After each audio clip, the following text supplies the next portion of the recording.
Corrida em Jacarepaguá, abertura do campeonato, estreia de Ayrton Senna, Nelson Piquet com problemas e tema da vitória tocando. Mas será que um brasileiro ganhou a corrida? Tudo isso no vídeo de hoje, sejam muito bem-vindos. Eu sou o Will Bueno e este é o Botequim GP. Fala, bacharéis do Botequim, tudo certo com vocês? Começando aqui uma série sobre que pretendo fazer assim, de pegando temporadas e fazendo vídeos corrida por corrida, para, enfim, lembrar as histórias, mas para, em vez de fazer, não é bem um review de corrida que eu quero fazer, eu quero trazer mais aqui algumas lembranças, curiosidades, pegar algumas coisas da transmissão da época, comentar aqui, enfim, trocar uma ideia, relembrando corridas do passado, temporada por temporada. Eu coloquei aqui até na aba da comunidade aqui, perguntei para vocês o que vocês achavam da ideia, vocês aprovaram. Eu falei que eu queria começar com a temporada de 84, primeiro porque faz 40 anos, né, que essa temporada aconteceu, e segundo porque é uma temporada que assim, a gente ouve muito falar, eu pelo menos ouço muito falar da temporada, tem algumas histórias, mas eu nunca parei para assistir todas as corridas da temporada para saber exatamente o que aconteceu, como aconteceram as corridas. Então, como eu não assisti, falei, bom, vamos então assistir e fazer conteúdo de cada uma são 16 corridas na temporada de 84, então a gente vai fazer o quê? 16 vídeos, um de cada corrida de 84, depois a gente escolhe aí uma outra temporada aleatória, fazemos também até, não sei, até quem sabe um dia a gente conseguir fazer de todas as temporadas da Fórmula 1. Vai dar trabalho. Não vou prometer aqui frequência de vídeos, vai ser todo dia, cada 2 dias. Quando der eu vou fazendo e vou publicando aqui para vocês, mas prometo que vou tentar fazer tudo o mais rápido possível. Então, começando a falar da temporada de 1984, GP do Brasil, abertura da temporada no circuito de Jacarepaguá, como era comum ali nos anos 80, né? O Brasil ele ser até palco dos testes para a temporada e também da corrida de abertura. E para a temporada de 84 nós tivemos aí além de algumas mudanças, né, no grid das principais equipes. Por exemplo, o Alain Prost saiu da Renault, foi para a McLaren, o Patrick Tambay saiu da Ferrari, foi para a Renault. Também tivemos alguns estreantes ali que teriam carreiras longas na Fórmula 1, e nesta corrida do GP do Brasil tivemos alguns estreantes. Vamos lá, Philippe Alliot estreando pela equipe Ram, Martin Brundle estreando pela Tyrrell, François Resnaud estreando pela Ligier e Ayrton Senna estreando pela equipe Toleman. O grid de largada desse GP do Brasil ficou o seguinte: na pole position, Hélio De Angelis da Lotus, ao seu lado Michele Alboreto da Ferrari na primeira fila. Na segunda fila, Derek Warwick da Renault e Alain Prost da McLaren em quarto. Terceira fila, Nigel Mansell da Lotus e Niki Lauda da McLaren. O brasileiro Nelson Piquet largou em sétimo com a Brabham e o outro brasileiro da corrida, o Ayrton Senna, largou na 16ª posição do grid. A primeira largada foi abortada porque o André de Cesaris teve problema no seu carro, na sua Ligier, ele que largava na 14ª posição, e a corrida foi dada mais uma volta de apresentação e diminuída uma volta do total de corridas. O André de Cesaris conseguiu pegar o carro reserva e participar da segunda largada. Na segunda largada, na largada que valeu, Nelson Piquet e Johnny Cecotto ficaram parados no grid, mas dessa vez a largada não foi abortada porque os dois não levantaram as mãos ali antes do diretor de prova acionar as luzes, então a largada valeu. E aí entraram algumas pessoas na pista para empurrar os carros, inclusive tem um maluco ali, com um cara de chapéu, chapéu de cowboy ali, empurrando o carro do Nelson Piquet ali. Não sei quem é esse cara, mas olha o visual desses caras que ficavam ali empurrando, entrava na pista ali à vontade. Michele Alboreto assume a liderança na largada, enquanto o De Angelis vai lá para trás e ele cai apenas para a 5ª posição. O Niki Lauda faz a ultrapassagem em cima do Nigel Mansell ainda na primeira volta e assume a 3ª posição. O Derek Warwick assumiu a 2ª posição, o De Angelis foi o 5º e o Patrick Tambay no 6º colocado. E aí nas primeiras voltas a gente tem bastante troca de posição entre os líderes, né? Tirando, claro, o Michele Alboreto, que lidera praticamente isolado e já vai abrindo vantagem. Então depois na segunda volta o Alain Prost ele passa, faz a ultrapassagem sobre o Keke Rosberg e assume a 8ª posição. O Prost teve uma largada ruim, lembrando que ele largou na 4ª posição, caiu para 9º. Na terceira volta o Patrick Tambay passa o De Angelis e assume a 5ª posição. Na 4ª volta o Arnoux de Ferrari e o Prost, ambos passam pelo Hélio De Angelis e assumem a 6ª e a 7ª posição. E aí, depois, ali no começo da prova, o Galvão Bueno, na transmissão, explica sobre a proibição do reabastecimento na temporada de 1984. Lembrando sempre a você que a parada para reabastecimento está proibida esse ano, mas não está proibida a parada para a troca de pneus. Quer dizer, as equipes podem pretender entrar com o pneu mais macio para andar forte e depois parar para tocar o pneu. Essa proibição do reabastecimento ela veio assim até como uma questão de segurança, porque o reabastecimento, né, os pitstops naquela época eles não eram assim, né, igual são hoje, né, tudo perfeito, uma equipe super treinada, enfim. Então o reabastecimento ele começou na verdade ali com o Nelson Piquet na Brabham testando, né, largando com o carro mais leve, parando no meio da corrida para reabastecer, e se deu bem em algumas corridas ali em 82, em 83, e algumas equipes começaram a copiar essa estratégia e aí tivemos alguns incidentes. Na Williams, por exemplo, teve alguns incidentes, então a FIA resolveu proibir o reabastecimento a partir da temporada de 1984. O Alain Prost continua vindo muito bem ali, continua num ritmo muito forte no começo da prova e na 8ª volta ele faz a ultrapassagem sobre o René Arnoux e já assume a 6ª posição.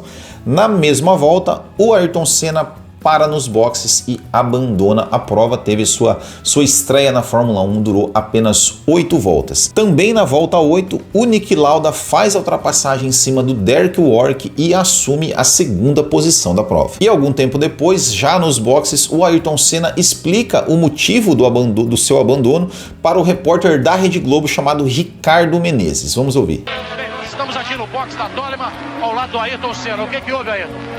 O turbo compressor quebrou, parece, e alguma coisa aconteceu porque o carro começou a vibrar bastante, aí foi de uma hora para outra. Tá decepcionado? Não tô decepcionado, vou fazer o quê? Quebrou, dá pra próxima. Rede Globo na Fórmula 1. Na 11ª volta da prova, o líder isolado Michele Alboreto roda sozinho, perde a liderança, ele vai perdendo posições e vai para os boxes, onde abandona a prova. Na volta número 12, o Alain Prost continua ali a sua arrancada, ele passa o Patrick Tambay, assume a 4ª posição. Na volta 15, ele passa o Nigel Mansell e assume a 3ª posição da prova. E a essa altura da corrida, na volta 15, o Nelson Piquet já é o 10º colocado, lembrando que o Piquet ficou parado na largada, os carros empurraram e ele foi, né, saiu lá de trás e foi também escalando o pelotão e já era o 10º colocado. E nesse momento na transmissão, o Reginaldo Leme dá uma informação falando sobre o Piquet, que o Nelson Piquet deu um conselho pro Ayrton Senna. Veja só você, vamos ouvir. Quanto a Ayrton Senna, a gente realmente sente, ele está fora assim na sua primeira corrida, mas o próprio Piquet, conversando com a Ayrton antes da corrida, disse que a Fórmula 1 era uma coisa bem diferente e que é necessário ter equipamento, equipe muito boa, e que ele não se aborrecesse, não perdesse as esperanças se em todo o seu primeiro ano as coisas não saíssem como ele esperava. Alain Prost continua ali rendendo muito bem e na 23ª volta ele faz a ultrapassagem sobre o Derek Warwick e assume a 2ª posição. E aí chega o momento que o Galvão Bueno ficou curioso para saber assim, qual era a diferença do Niki Lauda, que era o líder da prova, da McLaren, pro Alain Prost, também da McLaren, que era o 2º colocado, para ver se o Prost tinha ritmo para alcançar o Niki Lauda. Ali estava uma diferença mais ou menos de uns 10 segundos. E aí o Galvão fala o seguinte, que na McLaren não tem primeiro piloto. Vamos ouvir. Começa a ficar interessante nós acompanharmos a diferença do Lauda pro Prost. Ver se ela diminui, porque se o Prost chegar no Lauda, lá na McLaren não tem esse negócio de primeiro, segundo não. Olha aí que saudade da McLaren, né? E hoje em dia, né? Nossa, Piastri e Norris não podem chegar perto um do outro, que a equipe já manda ou um passar ou um não atacar o outro, né? Ô, saudade dos tempos bons da McLaren. E na volta 26, o Patrick Tambay, ele vai para os boxes fazer o seu pit stop. Aqui era uma corrida que a estratégia era simples, era fazer uma parada para trocar pneus, né? Eu largava ali, alguns largavam com pneus mais macios, outros com pneus mais duros, fazia uma parada só e terminava a prova. Essa era a estratégia da corrida. O Patrick Tambay foi fazer a sua parada na volta 26. E em 1984 não tinha limite de velocidade no boxe. Os caras entravam no boxe a milhão. E o Patrick também entrou, e acho que ele entrou rápido demais e não sei se não sabia bem o lugar do boxe. Ele entrou meio que fazendo um drift ali. E você vê que tem até um cara ali, coitado do mecânico ali, que dá um pulo, né, de susto, que quase foi atropelado. E detalhe, né, os mecânicos nos boxes tudo com um shortinho curto, perna de fora, não tinha nada de equipamentos de segurança não, é um negócio assim, tá calor, bota um shortinho lá e taca ali pau. Aí o Galvão Bueno no pit stop, durante o pit stop do Patrick Tambay, o Galvão Bueno ainda fala assim, olha, o trabalho rápido da Renault, vamos olhar aqui o trabalho rápido da Renault, vamos botar um cronômetro aqui. Vai para os boxes para a troca de pneus, Patrick Tambay. Patrick Tambay, quinto colocado. Trabalho rápido da Renault. Vou ficar de olho no Piquet. Passou Piquet. Ganhou uma posição. De rápido não teve nada, isso que a gente nem mostrou o final do pit stop, né? A transmissão cortou, a gente nem sabe exatamente quanto tempo que foi esse pit stop da Renault. Pensar que hoje os caras fazem tudo em 2 segundos. Na volta número 30, o Nelson Piquet faz a ultrapassagem sobre o Nico Rosberg e já assume a 6ª posição. Vai chegando o Piquet, vai botando por dentro, vai levando o Piquet, vai saindo à frente, Nelson Piquet! Ou seja, já entra na zona de pontuação. Naquela época só pontuavam 6. E claro, também ele herdou algumas posições de alguns pilotos que pararam no box. Um deles era o Nigel Mansell, que vinha logo atrás do Piquet e do Rosberg. Então o Piquet passou o Rosberg e logo o Nigel Mansell pegou e passou os dois. Na volta 31, o Piquet e o Rosberg param nos boxes para fazer as suas paradas. Mas na volta seguinte, Nelson Piquet encosta seu carro ali na reta dos boxes e abandona a prova. 3 voltas depois, o Nigel Mansell bateu sozinho e também abandonou a prova. Uma batida forte no fim da curva sul.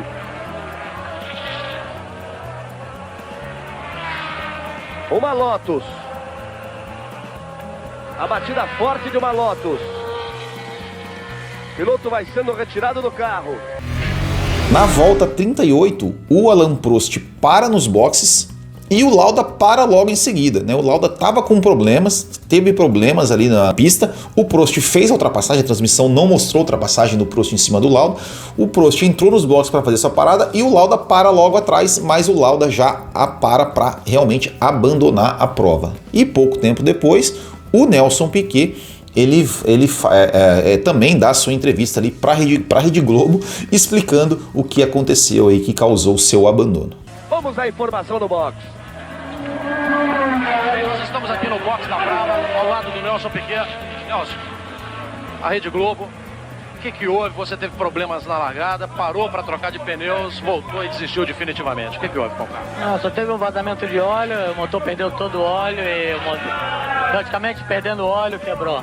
E na largada, o que houve, Nelson? Não sei explicar ainda, não vamos ver o problema no motor, porque o motor morreu na hora. Explicações de Nelson Piquet, Rede Globo na Fórmula 1. Vocês perceberam o que aconteceu na pista ali, enquanto o Nelson Piquet estava dando as suas explicações sobre o seu abandono? 2 pessoas assim, do nada, simplesmente atravessam a pista, com a corrida rolando. E depois, mais 3 pessoas atravessam a pista com a corrida rolando. E se você assistir a corrida inteira, você vai ver que várias vezes aparece gente atravessando a pista, corrida rolando e os caras atravessando a pista e tudo certo. Não tinha ninguém ali, tipo qualquer um, né? Entrava ali, provavelmente devia ser jornalista, né? Mas, cara, é um negócio absurdo, né? Com a parada de Alain Prost nos boxes, o Derek Warwick da Renault assume a liderança da prova. Mas na volta 51, o Warwick começa a ter problemas, vai andando muito lento, consegue levar até a sua Renault para os boxes, mas ele abandona a prova e com isso Alain Prost assume a liderança. E a essa altura da prova, apenas 9 carros estão na pista. Dos 26 que largaram, 17 abandonaram. Eu fico imaginando o cara que pagava ingresso, né, para assistir a corrida naquela época, né? O cara, via 26 carros, o cara chegava ali no metade da corrida, já metade dos carros já não tava, vinha lá 8, 9 carros passando. Eu devia ser legal, claro, mas, a gente fica pensando hoje, né, cara? Imagina só você ficar ali, cara, vendo, passa um, aí daqui a pouco passa outro, aí daqui a pouco passa outro. Tipo assim, as diferenças eram enormes, né? Os carros, a diferença entre os carros era grande, né? Então, tipo assim, o Alain Prost estava dando volta no quarto colocado e 9 carros apenas na pista. Isso, o Nico Rosberg, o Keck Rosberg, o Rosberg pai, ele estava chegando no Patrick Tambay, ali diminuindo a distância no Patrick Tambay para brigar pela segunda posição. E o Galvão Bueno tece enormes elogios ao Keck Rosberg. Olha só o que o Galvão falou do Rosberg. Este seguramente é um piloto que vai dar muito trabalho nessa temporada de 84. Habilidade a ele não falta, arrojo muito menos. É seguramente o sucessor do Gilles Villeneuve no arrojo, na montagem, na coragem. Falou que ele era o novo sucessor do Gilles Villeneuve. Bom, eu acho o Gilles Villeneuve um piloto superestimado. E o Rosberg também nunca foi aquilo tudo, né? Era um cara arrojado, era um cara veloz, mas também não era, foi campeão, tem seus méritos, mas também não era aquela coisa toda, né? Acho que a comparação foi boa, porque eu ainda acho o Rosberg melhor que o Villeneuve, tá? Só pra falar aqui, me critiquem aqui nos comentários. E na volta 56, o Keck Rosberg consegue fazer a ultrapassagem sobre o Patrick Tambay e assume a segunda posição da prova. E 3 voltas depois, o Patrick Tambay também abandona a prova, também com problemas, abandona a prova. E então, depois de 61 voltas, Alain Prost cruza a linha de chegada e vence a prova. Entrou pela reta, Alain Prost. Pera. Vocês ouviram isso aí? Tá tocando o tema da vitória pro Alain Prost. É isso mesmo. A Globo, antigamente, tocava o tema da vitória ali quando tinha GP do Brasil, independente de quem ganhasse. Depois, só de um tempo que ela começou a tocar o tema da vitória só para vitórias brasileiras. Mas olha aí, ó, é até estranho, né? A gente ouviu o tema da vitória e o Alain Prost comemorando. Justo o Alain Prost, né? Pelo amor de Deus. Resultado final do Grande Prêmio do Brasil de 84. Alain Prost, vencedor da prova com 61 voltas. Segundo lugar, Keck Rosberg da Williams, 40 segundos atrás. Terceiro lugar, Hélio de Angelis da Lotus, 59 segundos atrás. Quarto lugar, Ed Sheeran da Alfa Romeo, 1 volta atrás. Quinto lugar, Martin Brundle da Tyrrell, com 1 volta atrás também. E sexto lugar, Patrick Tambay da Renault, com 2 voltas atrás. Detalhe que é o seguinte, né? No resultado oficial, se você olhar hoje o resultado oficial dessa prova, você vai ver que o Patrick Tambay é o quinto e o Thierry Boutsen da Arrows é o sexto. Isso porque a Tyrrell foi desclassificada da temporada toda de 1984. A gente já fez até um vídeo sobre isso, a gente vai falar sobre isso também aqui ao longo dessa série, mas vamos passar aqui como se o Martin Brundle ainda não foi desclassificado ainda, então vamos considerar ele aqui como quinto lugar no campeonato, no quinto lugar nessa prova. Detalhe para o pódio, né? Porque o pódio antigamente, o segundo lugar e o terceiro lugar eles eram invertidos, né? O segundo lugar ficava do lado esquerdo do vencedor e o terceiro lugar do lado direito. Hoje é estranho a gente ver isso, né? Mas antigamente era assim que eles faziam. Não sei também quando que foi exatamente que trocou isso. Um dia a gente descobre, né? Conforme a gente vai passando aqui, um dia a gente descobre. Mas assim, depois dessa corrida, primeira corrida da temporada, o campeonato fica com Alain Prost com 9 pontos, na época a vitória valia 9, Keck Rosberg em segundo com 6, Hélio de Angelis 4, Ed Sheeran 3, Martin Brundle 2 e Patrick Tambay 1. Campeonato de construtores, McLaren 9 pontos, Williams 6, Lotus 4, Alfa Romeo 3, Tyrrell 2 e Renault 1, ou seja, 6 pilotos de 6 equipes diferentes nas 6 primeiras posições. Fala pessoal, e aqui durante a edição do vídeo, eu estou editando o vídeo, eu lembrei que foi nessa corrida que gerou uma reportagem que ficou, de vez em quando aparece aí na internet, que é do Marcelo Taza, né, com seu personagem Ernesto Varela, ele fazendo uma reportagem sobre o GP do Brasil, falando, né, que é um esporte de corrida de automóvel, que o atual campeão é brasileiro. Aí ele foi entrevistar o Nelson Piquet, e o Nelson Piquet, ele foi perguntar, né, atrás do que os pilotos estão correndo, e o Nelson Piquet, no estilo dele, deu uma resposta maravilhosa, ó, confere aí. Aquele ali é um piloto de automóvel de corrida que se chama Nelson Piquet e foi o campeão do ano passado desse tipo de esporte. E ele é brasileiro. Nelson, tá gravando? Nelson, atrás do que os pilotos de Fórmula 1 estão correndo? Atrás da grana, meu amigo. Atrás da grana. Então é isso, esse foi aí o primeiro vídeo dessa série da temporada de 84, GP do Brasil. Voltaremos em breve contando a história do GP da África do Sul. Quero saber aqui, deixe nos seus comentários aí se você gostou desse vídeo, se você não gostou, deixe o seu like, deixe o seu dislike se você não gostou. Comente aqui, espero vocês no próximo vídeo. Muito obrigado, um grande abraço a todos, até o próximo e tchau.